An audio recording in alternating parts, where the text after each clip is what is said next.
Caros amigos, nestes dias tão diferentes, onde estamos reescrevendo novas diretrizes de ação perante a vida, não podemos deixar de nos lembrar de dois recursos preciosos disponíveis para todos nós: a oração e a água fluidificada. Aproveitemos o ensejo de assistir à palestra pública, que logo entrará no ar, e coloquemos um pouco de água para receber os eflúvios salutares decorrentes da oração e da meditação.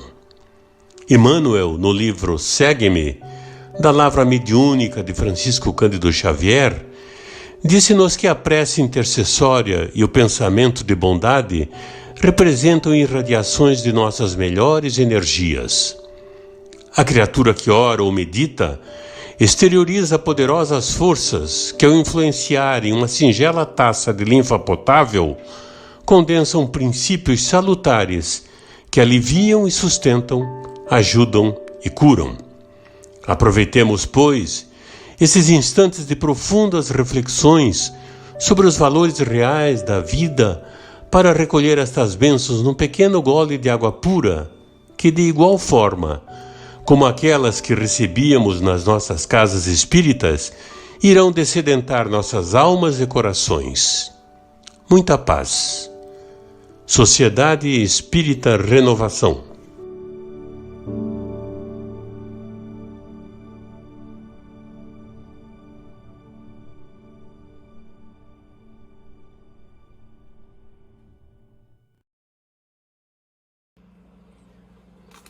Boa noite a todos, é um prazer estar aqui junto a vocês e rogando a Deus que nos proteja e nos envolva em mais essa atividade. Antes de iniciarmos a explanação sobre coragem moral, gostaríamos de repassar uma prece de abertura das nossas atividades. Deus nosso Pai e Criador, Jesus nosso irmão e mestre, agradecemos esses instantes onde podemos, reunidos através do pensamento e das ideias aqui explanadas, que tenhamos condições de bem estabelecer o intercâmbio espiritual com todos e trazer todos os estudos e as citações as quais estamos aqui para trazer. Que assim seja. Então, iniciando, gostaríamos de recordar que o homem traz em si e trouxe, desde o início da sua existência aqui na Terra, a vida gregária entre os seus, nascendo junto ao pai e à mãe e formando um clã de pessoas e reunidas em busca de um local onde viver, dentro da natureza, mas sempre com uma ávida vontade de entender sobre todas as coisas e em busca da felicidade, do bem-estar. E é claro que, inicialmente, ele vem buscar essas questões todas de querer saber como tudo é formado, como as coisas são estabelecidas e para onde que se vai.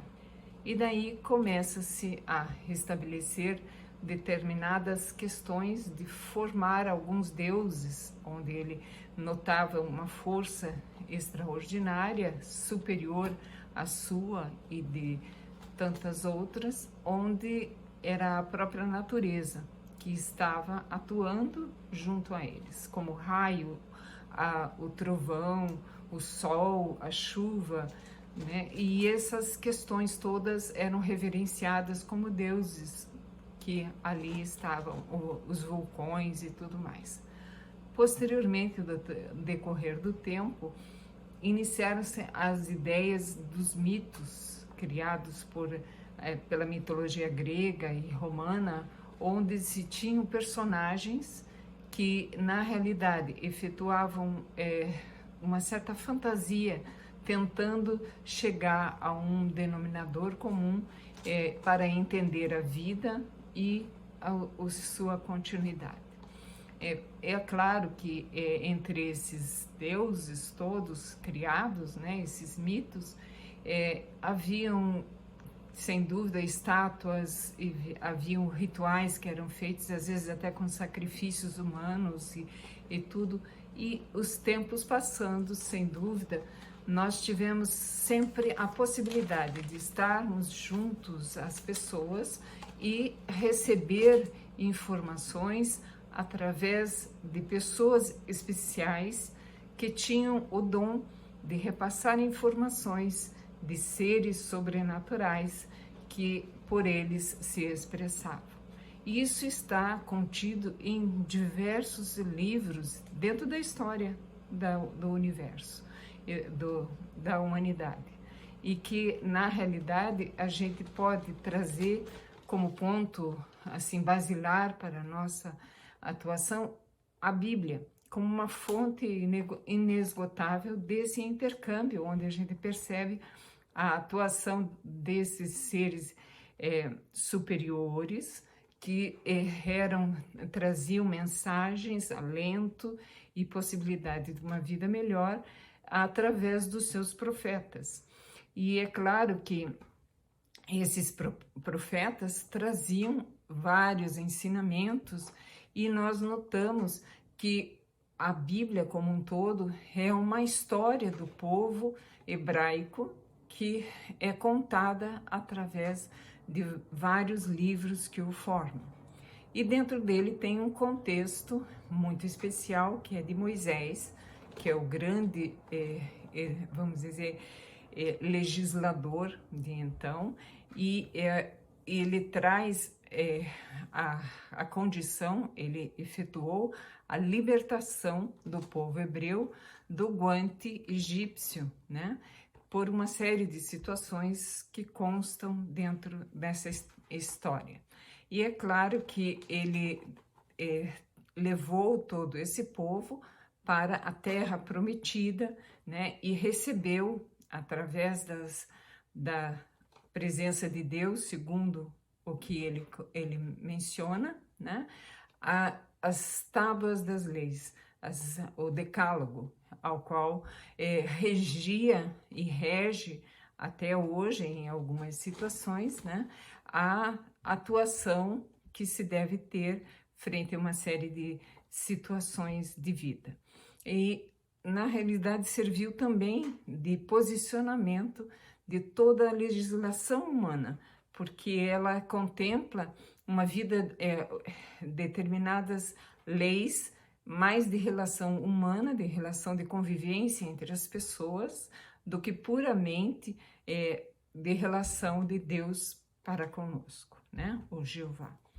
E é através desse livro, né, que a gente percebe, né, que obtemos, por ser Jesus, um espírito magnânimo, que vem na continuidade da família dos judeus, que este seria, sem dúvida, a primeira revelação de todas as referentes dessa pequena história da humanidade e que nos revela hoje uma grande conformidade frente ao mundo como um todo, seguindo ensinamentos provenientes de Jesus.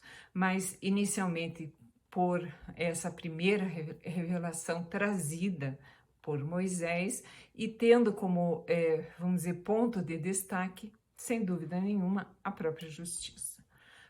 Como já mencionamos, sendo um descendente judeu, Jesus nasceu nas terras de Judá e que, na época em que ele nasceu, há mais de 400 a 500 anos, não havia a presença de nenhum mais profeta, porque estava se vivendo uma época muito tranquila em relação a guerras, como anteriormente haviam em grande quantidade de conquistas. Apesar do próprio povo judeu estar no guante romano, mas eles viviam uma certa harmonia, a qual não havia necessidade de intervenções de maior destaque nesse sentido.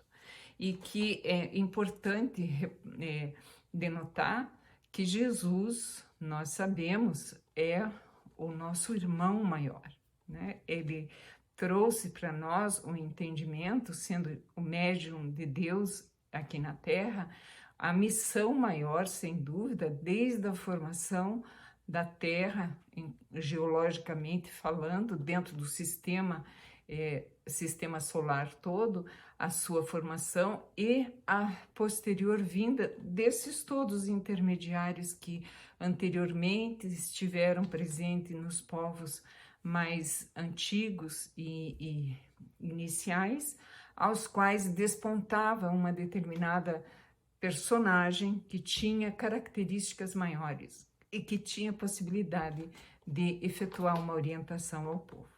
Jesus é o destaque maior, sem dúvida nenhuma, mas ele veio numa singeleza tão grande que, apesar de ter sido cantada a sua vinda por Isaías, o último profeta antes da vinda de Jesus, colocando-o como um príncipe que iria libertar a todos, ele foi a humildade em pessoa.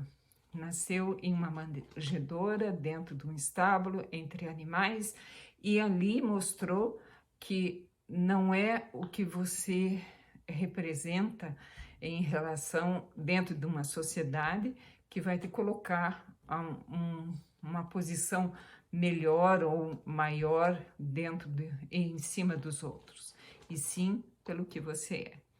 E ele cantou para nós, através das bem-aventuranças, das parábolas que ele repassou a nós, contando histórias referentes a atuações dos indivíduos no sua vida comezinha, da sua vida comum entre os outros, e com um destaque de um fundo moral muito grande e que fazia as pessoas pensarem, repensarem e tentarem interpretar da melhor maneira. E até os dias de hoje, notamos que podemos interpretar determinadas parábolas de várias maneiras, desde que as saibamos contextualizar dentro do que queremos. E é claro que a gente traz aqui a boa nova como ponto fundamental e a certeza da existência de um Deus único, mas totalmente diferenciado ao Deus anteriormente cantado por Moisés, que era vingativo, e este era o nosso Pai. Então, esse tinha uma representatividade e uma atuação de bondade e de querer construir junto a nós uma atuação de amor. Por isso, Jesus mostrou que amar a Deus sobre todas as coisas e o próximo como a si mesmo, como ponto fundamental. Ele não veio retirar nenhuma lei, nenhum profeta, modificar qualquer coisa. Ele veio cumpri-las, mas de uma maneira que era de destaque diferente e de uma atuação muito mais efetiva, correta e, sem dúvida, divinizada. Só que isto o levou, por considerarmos todos nós irmãos, um revolucionário. E ele trabalhava aos sábados, que era um dia santo. Como isso era possível, né? E por ter, vamos dizer, trabalhar, né, a vida toda, a verdade, e tendo assim o caminho, a verdade e a vida como a bandeira que ele trazia, ele foi levado à morte. E sem dúvida alguma, nenhum dos amigos que estiveram com ele, sendo que ele os considerava como amigos, os discípulos, pois isso foi dito na última ceia, quando ele coloca: tudo que eu tinha de repassar do meu Pai, pediu que repassasse a vocês, eu repassei. Já não posso chamá-lo de servos, mas de amigos. E agora, nenhum deles esteve ao seu lado, a não ser unicamente João. João Evangelista, que era um jovem que iniciou aos 16 anos essa atuação junto com Jesus, né, filho de Zebedeu, e que teve a possibilidade de receber pela fala do Cristo, quando ainda na cruz, que seria ele o que iria cuidar da sua mãe. Mãe, aí está seu filho, e aí está sua mãe para que cuide. Então vejamos que ele tinha em João como um discípulo querido e ele sabia poder contar com ele, tanto que assim o fez. E é interessante que ninguém foi testemunhar a favor de Jesus no julgamento que foi feito às escondidas, à noite, com todas as características equivocadas e que não teria legitimidade nenhuma. Mas assim o foi feito. Apenas José de Arimateia, que o defendeu e ofereceu depois o túmulo para que ele pudesse ficar sendo guardado o seu corpo. E com todas essas questões, sem nenhuma dúvida, Jesus, pela sua maneira de ser, veio trazer a segunda revelação, tendo como ponto central e basilar o amor. A gente percebe, né, que essa questão é muito interessante porque ele ainda faz uma promessa, como a gente sabe, na última ceia, de que o Cristo redivivo voltaria. Mas ele voltou apenas 18 séculos depois desse acontecimento, né? Ele retornou após 18 séculos, porque não somente pelo fato de já termos mais capacidade intelectiva de entender uma série de situações, mas pelo fato de ter acontecido algo muito importante e que havia sido também prometido. Se vocês não trabalharem como devem, as pedras falarão. E foi isso que aconteceu. Em 31 de março de 1848, estando em uma reunião,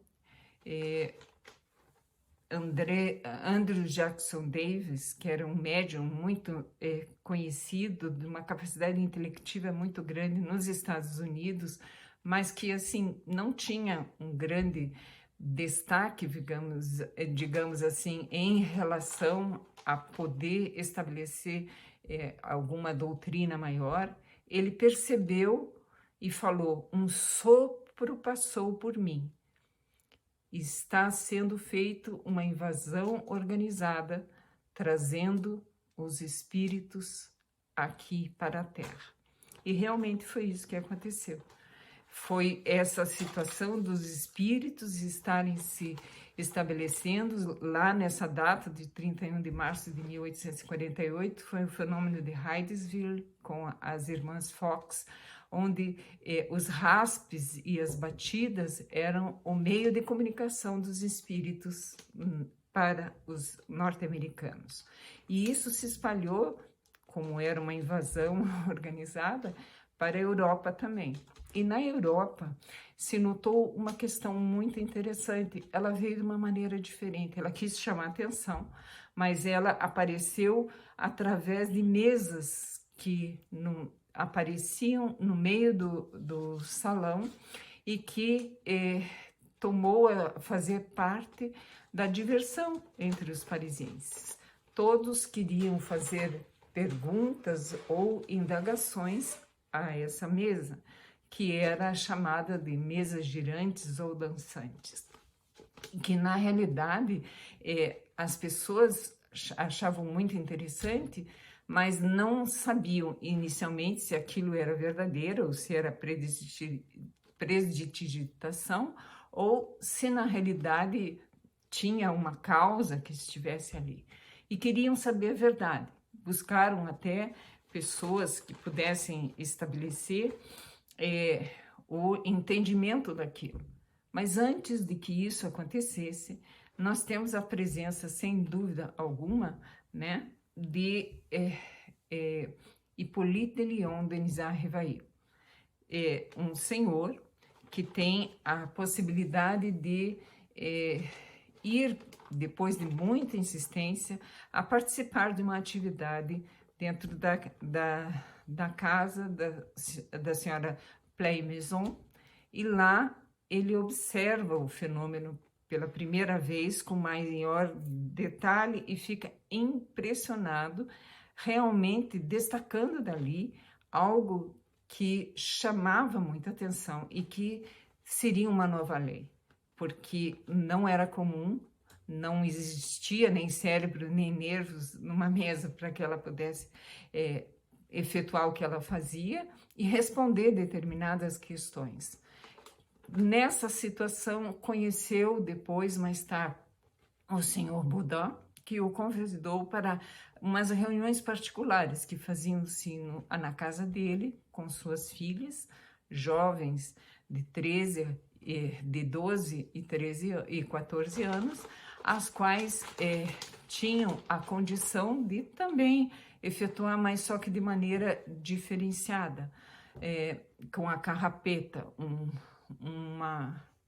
um artifício de poderem responder determinadas questões com uma caneta e uma cestinha.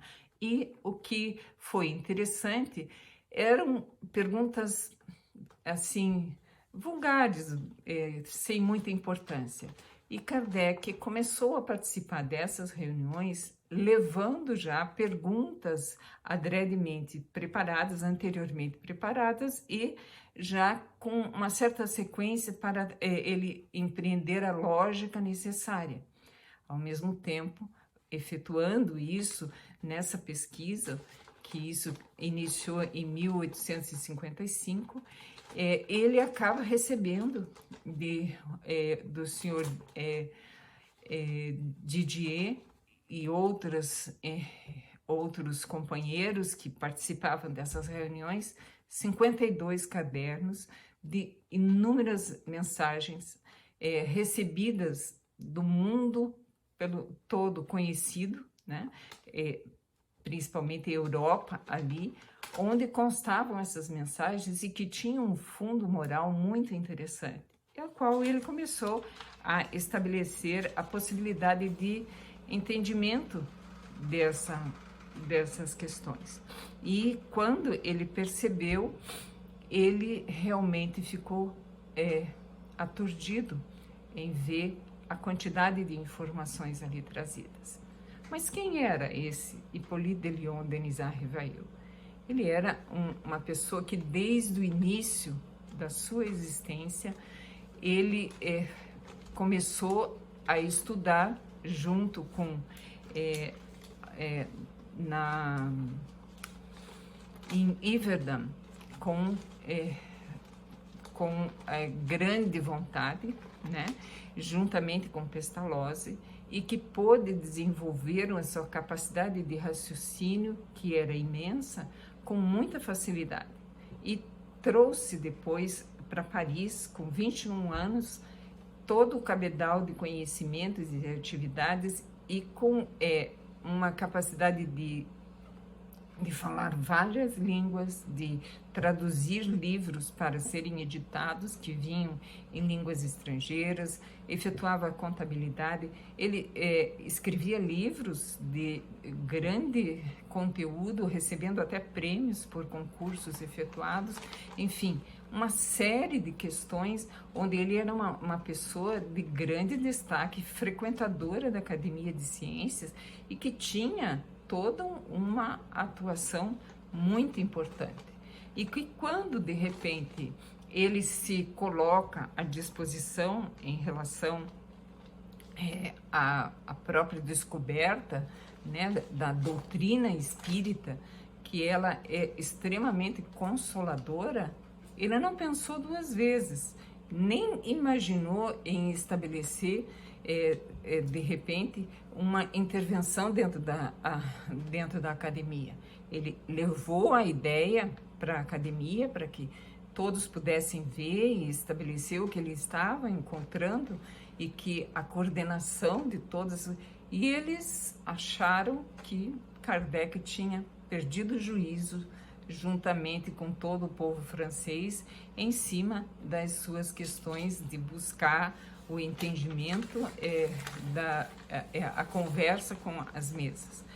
Mas justamente através do seu esforço hercúleo, que ele trabalhou efetivamente em cima, né, dessas questões todas, desses livros, das mensagens, das pesquisas, das observações, questionamentos, envio para determinados centros espíritas que ele tinha confiança, com médiuns que ele conhecia, que ele estabelecia relacionamento e fazia confirmação posterior para ver se aquilo não era isolado mesmo, determinados pontos, ele conseguiu formar uma doutrina que, sem dúvida nenhuma, é o maior compêndio de filosofia, ciência e religião que existe no mundo.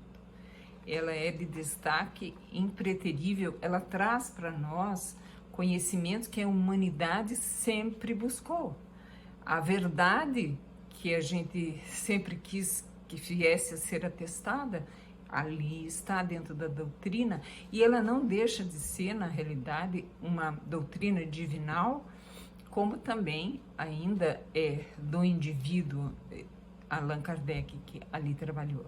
Ela é divinal porque ela traz de volta todos os ensinamentos da doutrina, da moral do Cristo. Por isso que é o Cristo redivivo, ou o Cristo Consolador, que retorna e traz a explicação de todas as coisas e conjuga para nós uma fé irrevogável, a qual não se é possível retirar de nós o entendimento. Isso nos traz uma calma muito grande e nos efetua uma responsabilidade ao mesmo tempo, vamos dizer, irrevogável, e que essa, vamos dizer, responsabilidade a qual a gente tem de exercer coragem. E que coragem Kardec jamais perdeu, porque ele tinha uma questão interna dele muito interessante. Ele queria e tinha o anseio de trazer uma determinada atuação junto à humanidade que servisse de base para o crescimento de cada indivíduo. E foi numa carta que a senhorita Jafé, uma médium que atuou juntamente na codificação, que recebeu de nada mais, nada menos o Espírito de Verdade, que sabemos ser Jesus Cristo, que se dispunha e chamava a Kardec para uma missão muito importante, uma missão a qual ele tinha um anseio de se transformar, sem dúvida nenhuma, em uma pessoa que estaria legando à humanidade uma grande possibilidade de crescimento e de atuação. E não foi por essa carta, foi pelo despertar de um conhecimento que somente ele sabia e que foi dito através de uma médium jovem também, ainda com 17 anos, recebendo uma mensagem de Jesus e que lhe falava que ele deveria estabelecer isso, teria já uma outra pessoa caso ele não aceitasse, porque em aceitando ele iria ser espezinhado, ele iria ser ridicularizado, ele iria ser confrontado o tempo inteiro em relação a todas as coisas que ele estabelecesse, que teria muita dificuldade, que dentro do próprio grupo de trabalho dele teriam pessoas que estariam atuando de uma maneira, vamos dizer assim, duvidosa junto a ele, né? E que ele, depois, no final da sua atuação, ele menciona em uma mensagem que ele deixou que tudo o que o Espírito de Verdade, na verdade, deixou para ele, apontando as situações que ele iria sofrer, aconteceram realmente durante a sua vamos dizer, o seu estabelecimento da própria doutrina. Mas isso não o deixou fugir, por uma questão muito importante: a coragem. Que a coragem era uma coisa que ele a tinha com muita especialidade, de efetuar na sua vida sempre atuando corretamente. Essa era a maneira com que ele vivia, sempre estabelecendo o que é certo, o que é correto e buscando tudo para seguir a sua paz de espírito, a certeza do que ele faz sendo sempre correto.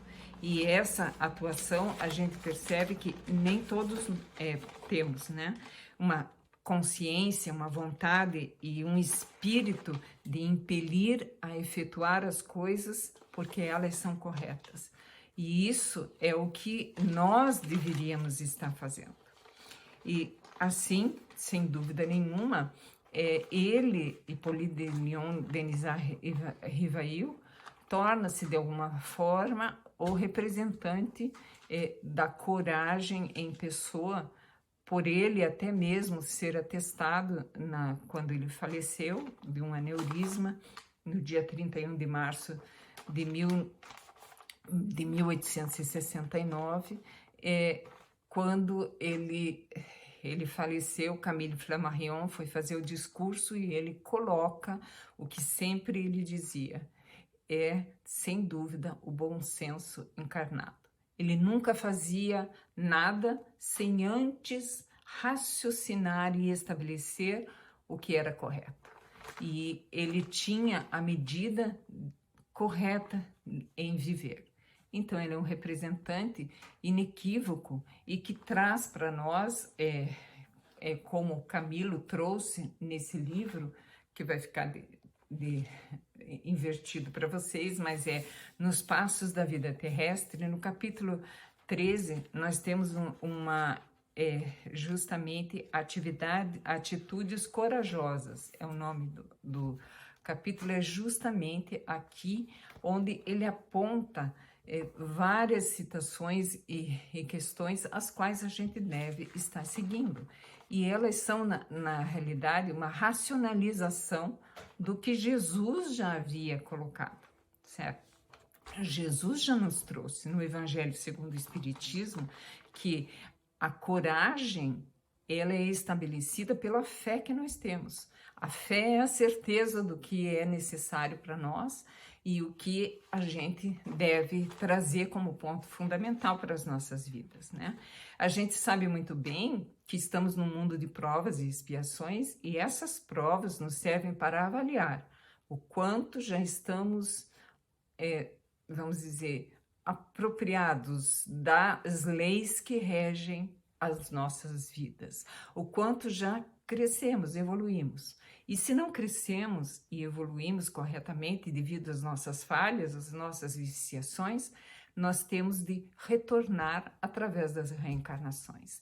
E essas reencarnações nos servem para expiar, né? Ou seja, estabelecer novas situações que nos coloquem em xeque contra as nossas falhas, para que a gente possa, em um momento, aclarar e fortalecer o nosso espírito, vencendo essa dificuldade, esse vício, essa atuação equivocada.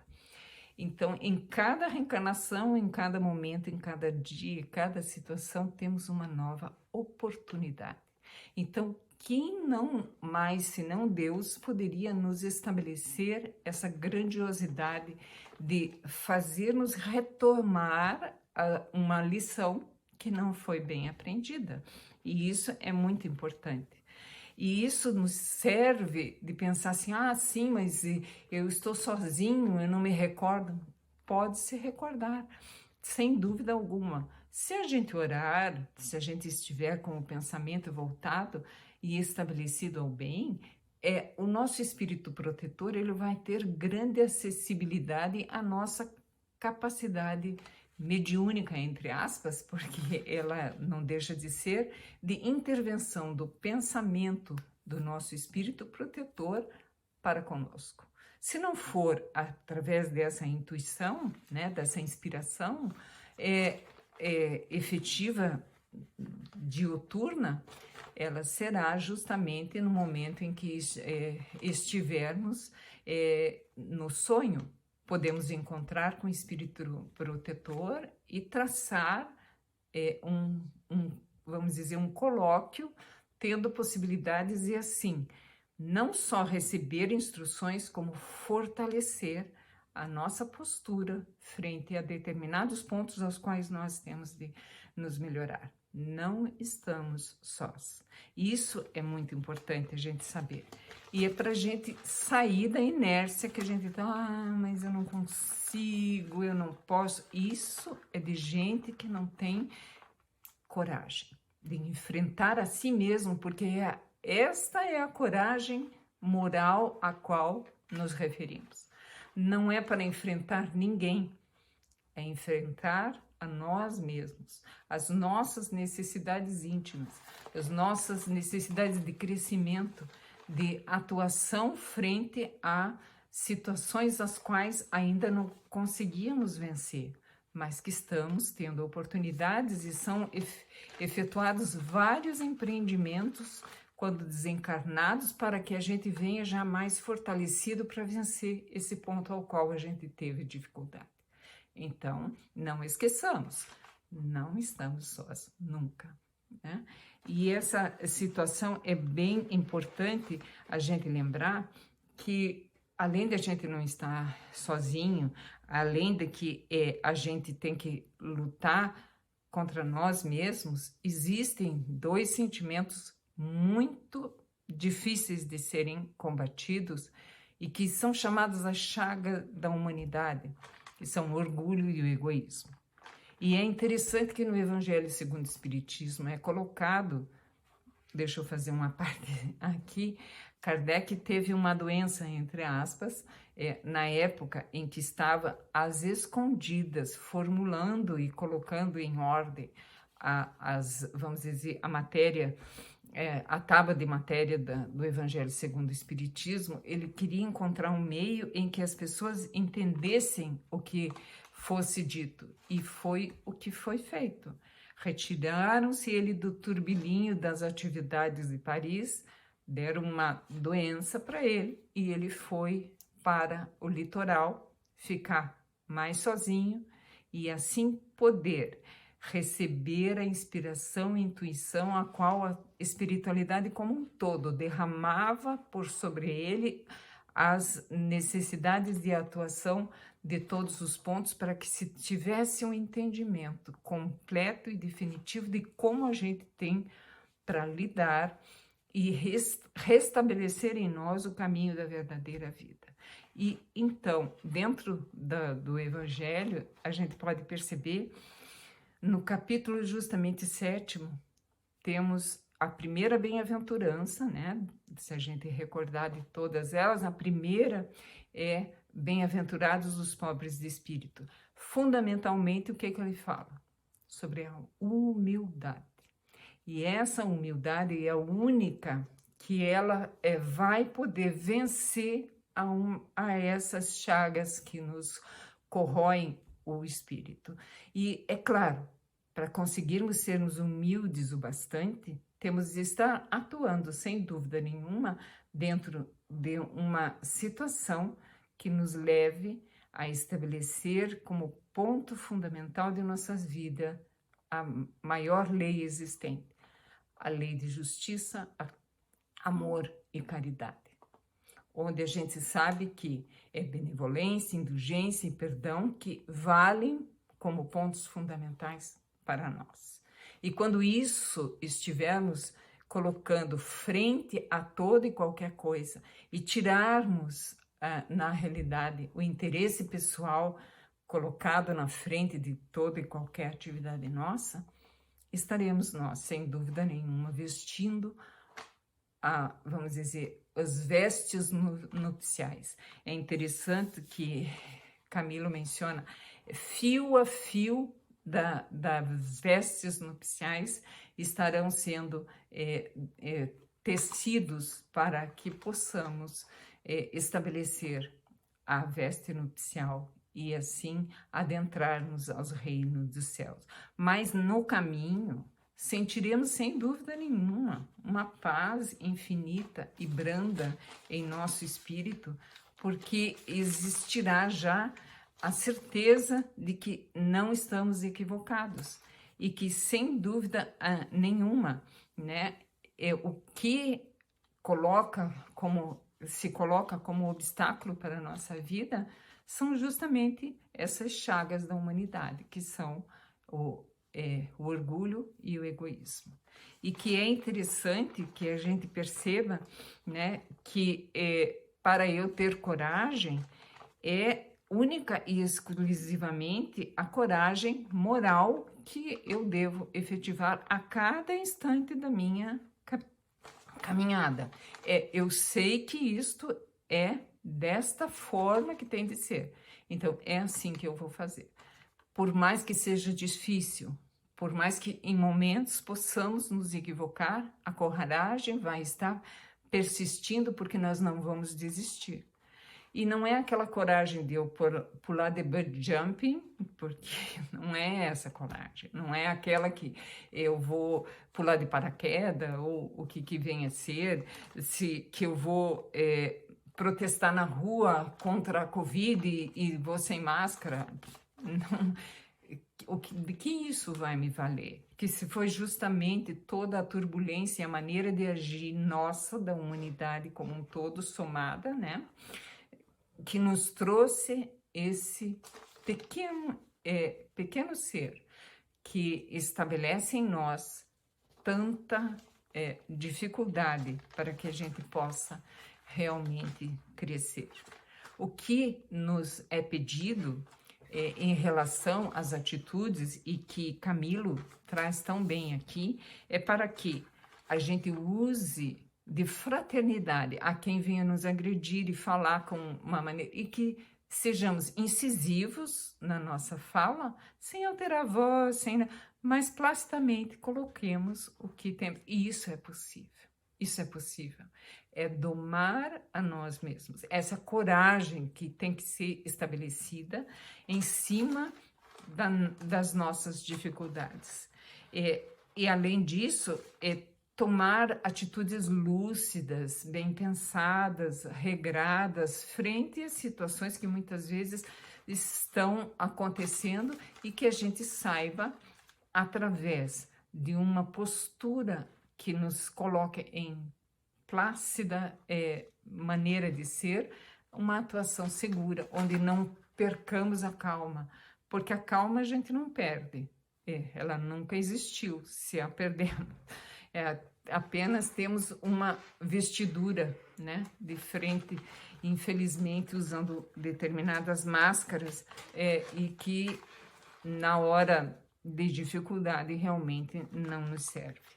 Então, respeitar todas as pessoas, entendendo que cada um de nós está em um determinado plano evolutivo e que todos nós somos filhos de Deus e devemos nos amar uns aos outros, né, como Jesus nos amou. Mas é claro que esse amor é diferenciado conforme a situação, mas é a coragem que vai me levar a enfrentar situações que antes eu não aceitava de determinada pessoa, a estabelecer com ela um convívio e vencer a dificuldade a qual nos coloca em situações diferenciadas. Ser honesto, digno, frente a toda a corrupção que se possa estabelecer e que a gente viva nesses momentos agora, onde a gente percebe tanta coisa, seja você a pessoa diferencial, diferencial do grupo, da atuação sua, mostre como deve ser, né? Sendo e agindo de uma forma justamente de referencial para que as pessoas tenham a possibilidade de ver, nossa, ele é uma pessoa a qual a gente pode confiar e assim vai tendo a possibilidade de ver que existe ainda pessoas, atitudes e e situações que vencemos e estabelecemos as coisas.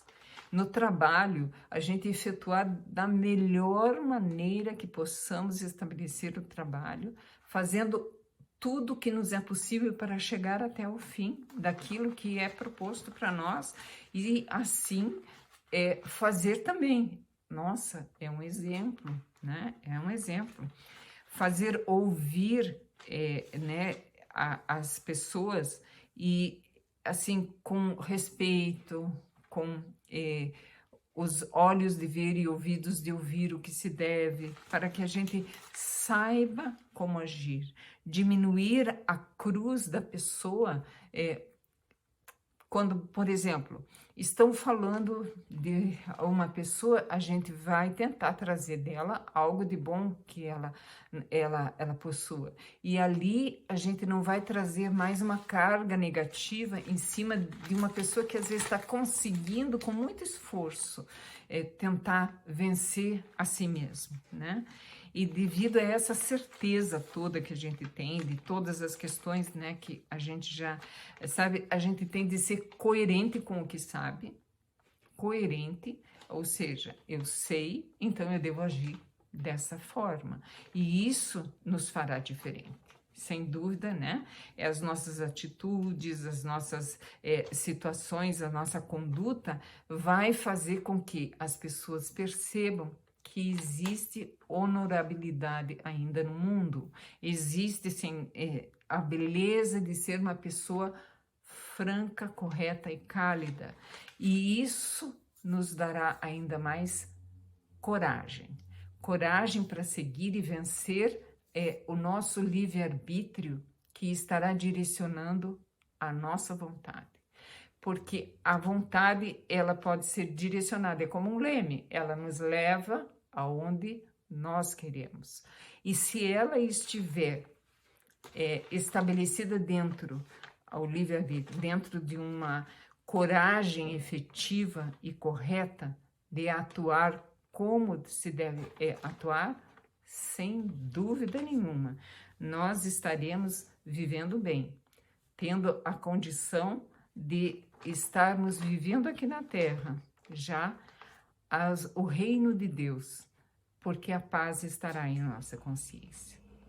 Por isso pedimos que tenhamos coragem de lutar e vencer a nós mesmos, pedindo sempre ao bondoso Deus e através do nosso querido irmão e mestre Jesus, a presença dos espíritos superiores e de nosso guia espiritual para que nos oriente no caminho certo e nos conduza sempre à verdade e à paz interior.